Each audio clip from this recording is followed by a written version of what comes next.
Perjalanan dinas seorang Faisal yang notabene ayah dari satu orang anak telah membawa petaka besar dalam rumah tangganya. Baru sehari dia meninggalkan rumah anak tunggalnya. Tiba-tiba jatuh sakit. Mila sebagai istri dari Faisal meminta pada sang suami agar bisa kembali pulang demi kesembuhan putri mereka yang bernama Syifa. Namun bukan kedatangan sang suami yang dia dapatkan melainkan sebuah kabar yang begitu mengejutkan. Adelia Sujono sepupu dari suami sendiri telah mengabari Mila via WhatsApp agar tidak mengganggu Faisal lagi. Sebab Faisal yang diakui Adelia sebagai suaminya tersebut sedang sibuk bersama istri barunya, yang tak lain adalah dirinya sendiri.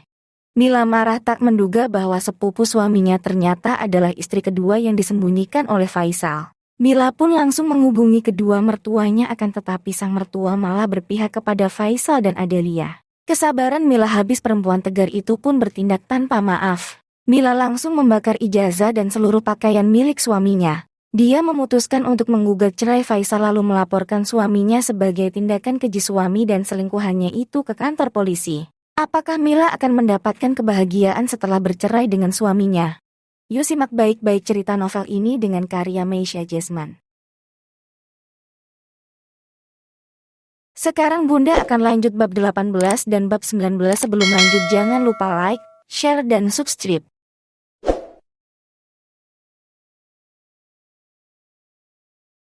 Mas Sofyan masih melanjutkan menyetirnya. Sementara itu, aku kini tengah menekuni ponsel. Mengiringi tim kreatif Trans TV yang menghubungiku pesan balasan, kemudian membuka pesan-pesan WhatsApp siapa saja yang telah masuk ke nomorku. Kebanyakan pesan itu berasal dari teman-temanku, baik teman sekolah, teman satu kampung, teman kuliah, hingga rekan kerja di kampus menanggapi status WA yang kuunggah subuh tadi. Bahasa mereka rata-rata sama, mengucapkan turut bersedih atas musibah yang tengah memintaku. Semua pesan itu pun tak hanya kubaca. Sebisa mungkin juga kubalas dengan ucapan terima kasih dan emotikon tangan yang ditangkupkan atau lebih dikenal dengan namaste. Ada pesan yang membuatku agak kaget. 2 pesan yang berasal dari nomor tak dikenal. Ketika ku baca salah satunya, aku langsung tercengang. Masya Allah, saking viralnya berita tentangku. Bahkan kini seorang pengacara dari LBH yang biasa menangani kasus perempuan dan anak pun sampai menghubungi. Dapat dari mana beliau nomorku? Salam. Perkenalkan, saya Andreas Hutagalung, sarjana hukum selaku pengacara dari Lembaga Bantuan Hukum LBH Srikandi Merdeka. Saya melihat video Anda sangat viral di TikTok dan mendapatkan nomor ponsel ini melalui profil LinkedIn milik Anda. Terkait masalah yang sedang Ibu Camelia alami, apakah telah mendapatkan penanganan hukum? Kami menawarkan diri untuk memberikan bantuan secara gratis alias tak dipungut biaya atas tindak kekerasan yang telah dilakukan oleh suami dan mertua Ibu. Terima kasih. Aku bahkan lupa pernah menambahkan nomor ponsel ke akun LinkedIn yang memang telah lama tak kuakses lagi. Ya Allah, macam-macam cara pertolongan yang Allah berikan. Pertolongan yang tak terbesit di benakku sedikit pun. Sekarang giliran pesan kedua dari nomor asing selanjutnya yang kubuka. Lagi-lagi, mataku dibuat membelalak besar. Nafasku bahkan tercekat untuk beberapa detik saking terkejutnya. Tak percaya, ku ulang membaca kata demi kata yang telah masuk ke ponselku sejak 4 jam lalu tersebut. Benar-benar ajaib kekuatan media sosial. Seluruh orang di penjuru Nusantara kini mengetahui dan berlomba menghubungi diriku. Selamat siang, saya Naura, tim kreatif dari podcast Open the Door milik Daddy Corbuzier. Bu Carmila, maaf saya mengganggu sebelumnya. Saya mendapatkan kontak Ibu lewat akun LinkedIn. Di sini saya ingin menawarkan kerjasama kepada Ibu untuk menjadi narasumber. Transportasi, penginapan, dan konsumsi selama di Jakarta 100% ditanggung oleh DK Entertainment. Ibu Carmila juga akan mendapatkan free sebesar 10 juta rupiah terus bingkisan dari sponsor untuk tampil di dalam 2 video DK Entertainment, yakni dalam acara podcast Open the Door dan Bincang Galau yang tayang di kanal YouTube milik Sabrini pacar DK. Tugas narasumber di sini adalah menceritakan tentang permasalahan yang tengah melanda dan tanggapan mengenai viralnya tentang berita rumah tangga Ibu. Untuk waktu syuting, kami menentukan hari Jumat tanggal 19 bulan ini atau Sabtu tanggal 20. Bila Ibu berminat, mohon untuk balas pesan ini. Terima kasih. Deddy Corbuzier. Mataku betul-betul tak bisa berkedip meski sedetik saja demi melihat nama yang tertera dalam chat tersebut. Dedi adalah arti kenamaan tanah air. Memiliki subscribers di YouTube sebanyak 30 juta. Podcast miliknya selalu menduduki posisi trending. Siapapun yang diundang olehnya, tak ayal bakal jadi bahan perbincangan hangat selama beberapa waktu ke depan. Aku yang masih setengah tak percaya dan merasa bahwa semua ini seperti mimpi di siang hari bolong, langsung mencubit lengan kuat-kuat. Sakit. Ternyata ini nyata, bukan semata hanyalah belaka. Semua tawaran yang kudapat adalah hal yang real. Mas, ini aku di WA sama pengacara dari LBH Srikandi Merdeka. Mereka menawarkan bantuan hukum, bagaimana menurutmu Mas? Aku langsung bertanya kepada Mas Sofyan lagi. Pria itu laki-laki memasang wajah tak percaya ke arahku. LBH Srikandi Merdeka, mereka dapat nomormu dari mana? Tanya Mas Sofyan terheran-heran. Mereka mencari profil tentangku sepertinya Mas. Dapat dari akun LinkedIn yang pernah kubuat. Di sana aku mencantumkan nomor ponsel dan lupa buatku hapus. Bagaimana ini Mas? Aku minta pendapatmu dulu. Mas Sofyan seperti biasa tak langsung menjawab. Pria itu diam, menatap lurus ke depan. Terlihat berpikir dengan seksama. Aku tahu bahwa dosen yang terkenal cerdas ini tak mungkin asal ceplos. Dia patut mempertimbangkan segala resiko yang ada sebelum mengungkapkan gagasan. Beritahu saja kalau kamu sudah didampingi oleh Munir dan partner. Namun, bila mereka tetap akan membantu dan bekerja sama dengan Om Munir, silakan saja. Aku malah senang. LBH itu terkenal memberikan perhatian kepada kasus kekerasan pada perempuan dan anak. Mereka lembaga nirlaba yang disokong oleh banyak pihak, termasuk pengusaha-pengusaha kaya raya seluruh penduduk Indonesia. Bukan tak mungkin. Kamu akan menang banyak bila didampingi oleh lebih dari 2 kuasa hukum sekaligus. Mendengar pernyataan Sofyan, aku langsung merasa di awang-awang. Aroma kemenangan sudah terasa kentara di hidungku. Betapa tidak, Mas Faisal jelas telah tertinggal banyak poin dariku. Nilai lelaki itu bahkan dianggap minus. Selain hujatan seluruh netizen plus 62, laki-laki biadab itu selangkah lebih dekat menuju gerbang penjara. Selamat Mas. Apa yang kamu inginkan sekarang tercapai. Dikenal banyak orang dan disebut-sebut tanpa henti namamu. Oke Mas, aku akan balas pesan dari Pak Andreas tadi. Oh ya, satu lagi Mas. Aku juga dihubungi oleh tim kreatif dari podcast Deddy Kobuzer. Mereka mengajakku syuting untuk jadi narasumber. Diminta hari Jumat atau Sabtu pekan depan. Bagaimana menurutmu? Apakah aku okekan saja seperti Trans TV? Mas Sofyan kulihat mendadak tersenyum lebar. Lelaki bercabang tipis itu melirikku dengan wajah cerah. Rezeki mumil. Luar biasa. Aku dukung. Terima saja. Selagi semua ditanggung oleh mereka. Kalau tidak ditanggung, tidak usah. Aku mengangguk, ikut merasa mantap dengan kata-kata Mas Sofyan. Energiku yang semula telah drop, kini terisi penuh kembali. Bersama Mas Sofyan, kurasakan semangat kembali bangkit. Ku siap untuk menjalani hari-hari dengan penuh asal dan harap yang baru. Aku yakin, seperti kata Mas Sofyan, rezekiku akan luar biasa. Meski menjanda dan harus membesarkan anak seorang diri, aku tak lagi takut. Ada Allah yang maha mengatur segala-galanya. Kami akhirnya tiba di rumah milik Mas Sofyan yang terlihat minimalis dan tampak sangat adem. Dari luar lelaki itu memberhentikan mobilnya di carport. Dia tak membiarkan aku menggendong Syifa. Namun, dialah yang bergerak demi mengambil gadis kecil yang masih terlelap dalam buayan mimpi di kursi belakang. Sementara Mas Sofyan turun dari mobil seraya menggendong Syifa, aku sendiri berjalan sambil membawa ransel, tas milik anakku, plastik makanan, dan tak lupa tas jinjing milik Mas Sofyan yang dia minta bawakan sebelum kami turun. Aku mengikuti gerakan Mas Sofyan yang berjalan duluan naik ke teras rumahnya yang bernuansa putih dan abu-abu tersebut. Lelaki itu lalu berbisik padaku untuk memencet bel. Tolong pencetkan bel, pintanya dengan suara yang sangat pelan. Aku pun segera memencet bel yang berada di atas samping sebelah kanan pintu. Tak lama, terdengar dari luar sini suara derap langkah kaki yang terburu-buru. Kunci pun dibuka dari dalam. Ketika pintu telah dibuka lebar, maka tampaklah sosok perempuan parubaya yang mengenakan seter panjang plus jilbab lebar berwarna coklat tua. Perempuan bertubuh agak gemuk itu terheran-heran melihat kedatangan kami. Mas, sapanya bingung. Tolong siapkan kamar tamu. Ganti dulu spraynya. Temanku mau menginap. Mas Sofyan memberikan perintah. Lelaki itu lalu menerobos pintu dengan langkah cepat. Aku yang masih diserang kikuk hanya bisa mengganggu ramah pada pembantu Mas Sofyan yang terlihat keibuan yang sangat baik tersebut. Dipanggilku ramah. Iyam, mau menginap ya? Tanya bibi tua tersebut. Beberapa helai rambutnya yang beruban mencuat dari jilbab panjang yang dia kenakan. Di uban itu aku bisa menaksir bahwa usia si bibi mungkin di atas 50 tahunan. Iya bi, saya bantu beres-beres, ya, tanyaku sambil menanti si bibi mengunci kembali pintu. Mas Sofyan kulihat sudah masuk ke kamar yang berada di sebelah kiri dekat ruang makan. Jadi, rumah minimalis Mas Sofyan ini tampak los.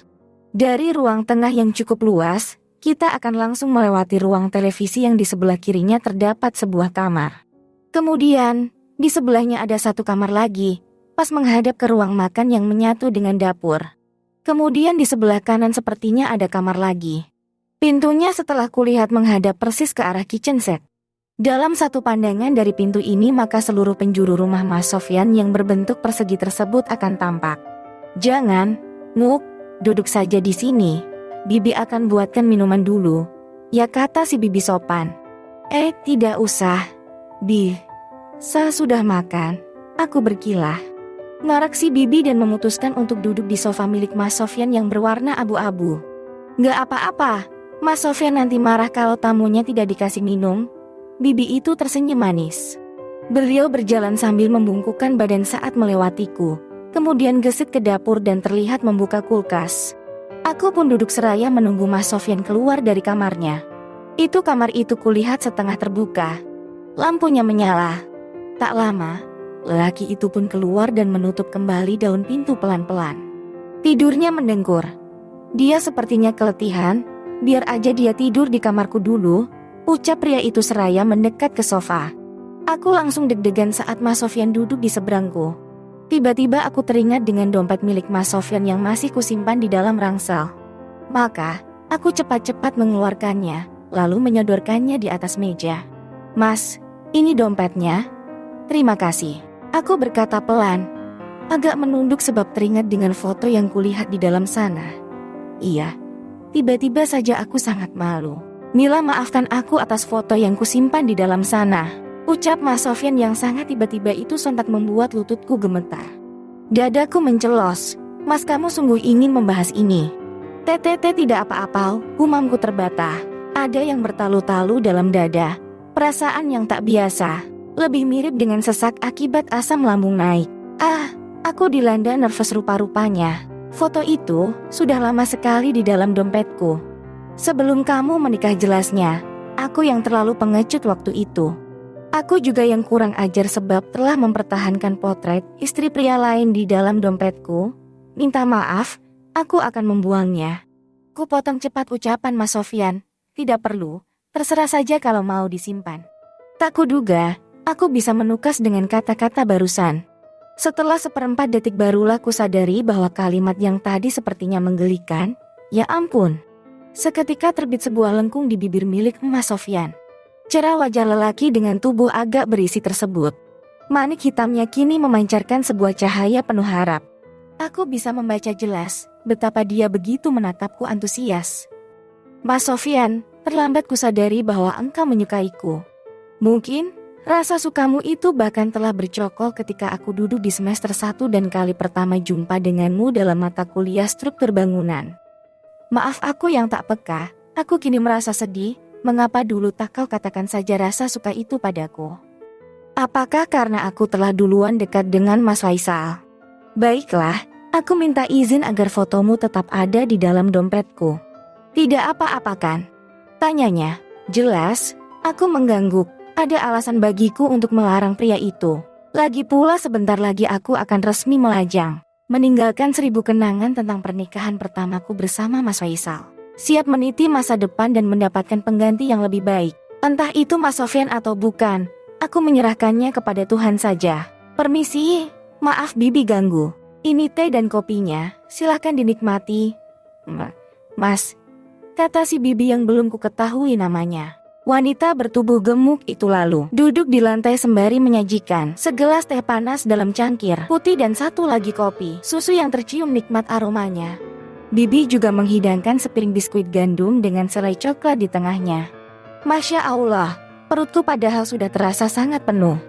Namun, aku akan tetap mencicipi hidangan ini demi menghormati si Bibi. Terima kasih ya Bi. Ucapku kepadanya, sama-sama Mbak. Bi, kita belum berkenalan. Saya Carmila, panggil saja Mila Bi. Ujarku memperkenalkan diri. Kusorongkan tangan kepada beliau. Perempuan itu pun menggenggamnya balik. Senyum teduh wanita dengan garis-garis keriput di ujung mata dan bibir tersebut begitu menenangkan. Saya Bidilah, pembantunya Mas Sofyan. Senang berkenalan dengan Mbak Mila. Mbak orangnya cantik sekali. Mata Bidilah seakan berbinar-binar memperhatikanku. Pujian tulusnya terdengar bukan sekedar basa-basi belaka. Dia mengungkapkannya dengan penuh kejujuran. Terlihat dari air mukanya yang berseri. Ah tidak Bi, orang saya gemuk gini. Gak dandan juga, sangka aku seraya memegang pipi yang pastinya sangat pucat. Bidilah itu orangnya tidak pernah bohong. Jarang juga basa-basi. Dia kalau muji itu artinya benar. Mas Sofyan ikutan menimbrung. Membuat pipiku sontak menghangat sebab malu. Ah Sofyan, apa-apaan dia? Aku ini jelek, gendut, pakai jilbab saja warnanya sering tabrak lari. Dengar saja ucapan Umi, dia mengataiku begitu. Katanya wajar kalau aku ditinggal sama Faisal. Kalau cantik, tidak mungkin suamiku kabur dengan wanita lain. Ucapku menahan luka batin. Kabur? Maaf Mbak, saya terkejut sekali mendengarnya. Bu Bidilah dengan mata yang membeliak. Perempuan tua yang menutup rapat auratnya itu langsung memegang dada. Ia sangat shock mendengarkan ucapanku tadi pastinya. Iya Bi, saya kalah cantik dari selingkuhannya. Senyumku pulas di pipi, senyum getir tentunya. Mata suamimu yang sudah buta Mil. Faisal itu kufur nikmat, tidak bisa mensyukuri nikmat besar yang sudah Allah berikan. Diberi berlian tapi malah memungut kerikil jalanan. Sekarang dia ternyata ditertawai oleh satu Indonesia sebab tingkah bejatnya. Kamu kelak akan menjadi ratu di tangan yang tepat. Percayalah kepadaku, Mas Sofyan berkata mantap. Tatapannya penuh makna terarah kepadaku. Dek, hatiku terasa disentuh oleh tiap kata yang dia lontarkan. Serasa kalimatnya tadi adalah mantra yang meningkatkan kepercayaan diriku secara drastis. Mas Sofyan, kamu kini motivatorku. Mas Sofyan benar Mbak Mila. Mbak Mila ini cantik, orangnya lembut dan saleh. Gak apa-apa Mbak, sia-siakan lelaki jahat. Nanti akan dapat jodoh yang tepat, semoga dapat yang seperti Mas Sofyan ini. Baik hati dan saleh. Mas Sofyan langsung terbatuk. Kopi yang baru saja disesapnya kulihat memercik sedikit dari mulut. Lelaki itu menepuk-nepuk dadanya sendiri. Aku dan Bidilah sontak panik serta saling pandang sesaat. Duh Mas, sebentar, Bibi bawain air putih dulu. Bidilah gerak cepat, terburu bangkit dan berlari ke dapur. Aku hanya bisa menatapmu. Sofyan panik, tanpa bisa melakukan apapun. Ingin bantu menepuk pundaknya, tapi bukan mahram. Udahan Mas, ucapku seakan menenangkan Mas Sofyan. Namun, beliau masih juga terbatuk. Bidilah pun akhirnya datang seraya menyodorkan segelas air putih kepada Mas Sofyan. Minum Mas. Pelan-pelan air hangat.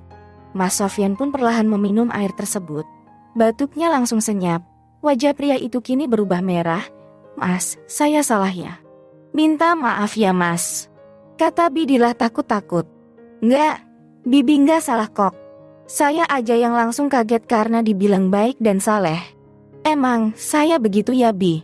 Aku tersenyum kecil melihat kelucuan tingkah Mas Sofyan. Alah, ternyata dia salting karena dipuji oleh Bidilah.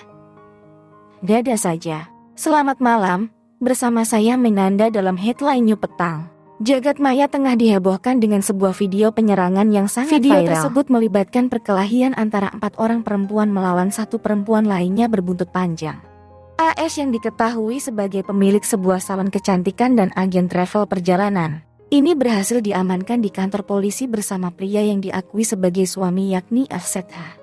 Keduanya menjalani pemeriksaan setelah dilaporkan oleh TU, RU, dan DU atas tindak penggelapan uang, pencurian aset, dan perzinahan yang dituduhkan setelah dilakukan AS dengan DU, yakni suami dari TU.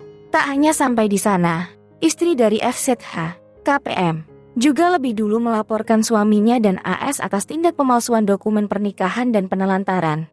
Atas laporan ini, FZH dan AS diperkirakan akan segera menjadi tersangka. Kapolres AKBP Aris Supriyadi mengkonfirmasi bahwa kejadian ini memang benar adanya dan laporan dari TU maupun KPM sedang diproses serta masuk tahap penyelidikan.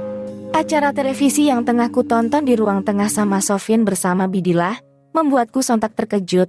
Mataku membeliak besar menatap Adelia yang sedang diperiksa oleh dua orang penyidik dengan kepala tertunduk lesu. Rambut pirang panjang wanita itu memang mampu menutupi hampir seluruh mukanya. Aku bisa mengenalinya dengan jelas dan tak salah lagi dialah Adelia. Allahu Akbar, desisku dengan tangan yang gemetar. Mbak Mila. Kenapa?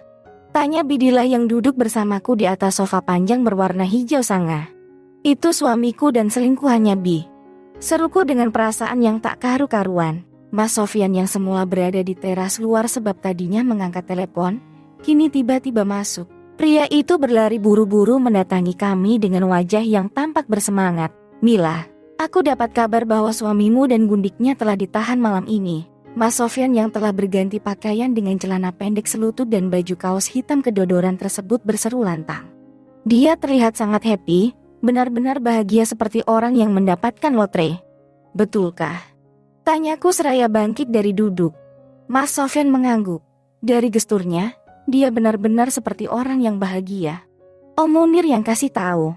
Tim mereka sejak siang tadi mengurus masalah ini. Pengacara dari LBH Srikandi Merdeka juga sejak pukul 6 sore tadi datang menyusul tim Om Munir dan berkoordinasi bersama. Kamu menang Mil. Hukuman untuk Faisal sebentar lagi akan membuat lelaki itu mati konyol. Mas Sofyan bertepuk tangan, ada kaca-kaca tipis di netranya. Tak kusangka betapa senangnya lelaki itu ketika musuh besarku berhasil ditekuk mundur. Ya, sore tadi aku memang mengiyakan tawaran dari pengacara LBH Srikandi Merdeka. Ku kabari pula nomor pengacaraku, Om Munir, agar mereka saling berkoordinasi satu sama lain. Kupikir, respon lembaga nirlaba tersebut akan lambat setelah mengetahui bahwa aku telah ditolong oleh pengacara lainnya. Nyatanya tidak, mereka tetap membantuku dan lihatlah hasil yang didapat.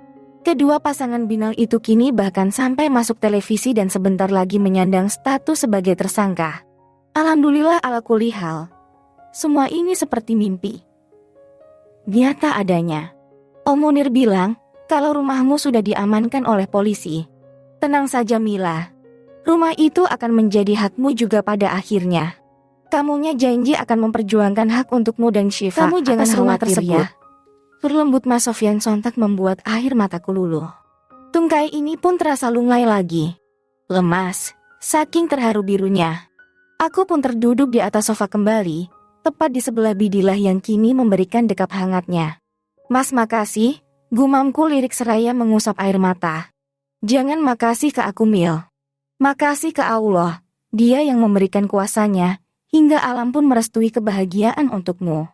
Kutatap Mas Sofyan. Pria itu juga turut menyeka air matanya. Dia bukan keluargaku, bukan juga sahabat kentalku. Namun, dialah yang berdiri paling awal sejak kasus ini merebak. Dia yang memberikan bahunya untuk kusandari kala aku tak memiliki siapa-siapa untuk mengadu. Mas Sofyan, aku akan membalas kebaikanmu, meskipun itu